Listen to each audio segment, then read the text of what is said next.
नमस्कार, MB news म्हणजे महाराष्ट्रातील बातमीपत्रामध्ये आपले स्वागत आहे। आमच्या चॅनलला नवीन असाल तर सबस्क्राइब करायला विसरू नका। तर बघूया आजची विशेष बातमी। अमरावती जिल्ह्यातील विदर्भातील प्रति पंढरपूर म्हणून ओळख असलेले रुक्मिणीचे माहेर कौंडण्यपूर येथील माता रुक्मिणीची पालखी पंढरपूरच्या दिशेने रुक्मिणीच्या सासरी जात असता रुक्मिणीच्या पायदळ पालखीचे आगमन अमरावती येथे होताच अमरावतीत पालखीचे जल्लोषात स्वागत करण्यात आले। अमरावतीच्या बियाणी चौकात पालखीची महाआरती पूजा करण्यात आली।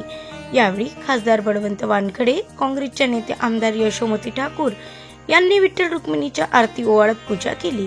यावेळी नवनिर्वाचित खासदार बळवंत वानखडे व आमदार यशोमती हे दोघेही टाळ मृदंगाच्या तालात तल्लीन होत फुगडी खेळत हरिनामात तल्लीन झाल्या होत्या। यावेळी शहरातील मोठ्या प्रमाणात भाविकांनी माता रुक्मिणीच्या पालखीच्या दर्शनासाठी गर्दी केली होती। Bureau report, MB news,